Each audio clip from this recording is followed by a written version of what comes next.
নমস্কার সবাইকে, সবাই কেমন আছেন? তো আজকে আবার একটা রান্নার ভিডিও নিয়ে পড়লাম। রান্নাটা হলো গিয়া গুদক, বুঝছেন? ট্রাইবেল যা আমাদের দিকে উপজাতিরা এই গুদক তার থেকেই আমরা বাঙালিরা শিখছি। এখন সবার ঘরে ঘরেই গুদক রান্না করে।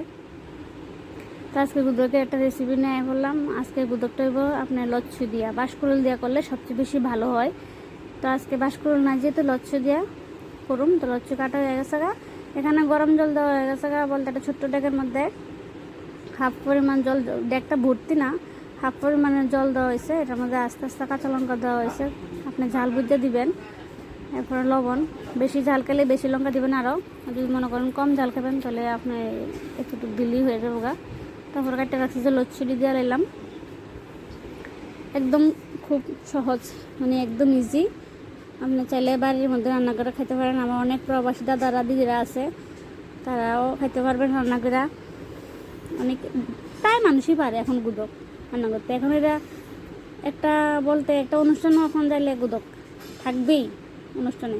তো শীতল, এখানে আপনি চাইলে পুঁটি শীতল দিতে পারেন বা বাসমতি শীতল দিতে পারেন। আমরা এটা ফাঁসা শীতল করে বাসমতি শীতলটারে।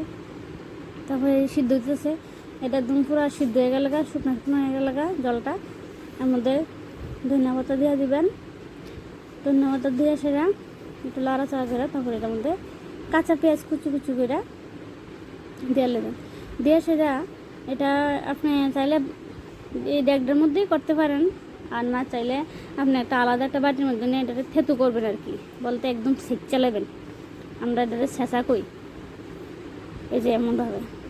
এটা একটা কাঠের একটা বলতে এটা বাড়িতে বানানো হয়েছে গয়াম গাছের ঠাল দিয়া। এমনভাবে একদম পুরো একদম থেতু থেতু করে নেবেন। কইরা গরম গরম ভাতের লগে খাইয়া দেখেন, সেই স্বাদ। তো আমার ভিডিওটা কেমন লাগছে আপনারা হয়তো বা শিখলেছেন, এটা একদম ইজি। তো কেমন লাগছে একটু কইবেন, আর সবাই রান্না করে খাইয়া দেখবেন। খুব টেস্ট, গরম ভাতের লগে সকালের খাবার। তো এতক্ষণ যে আমার ভিডিওটা দেখছেন সবাই অসংখ্য ধন্যবাদ। এখন খাওয়া হইব রেডি, এই যে। ধন্যবাদ সবাইকে।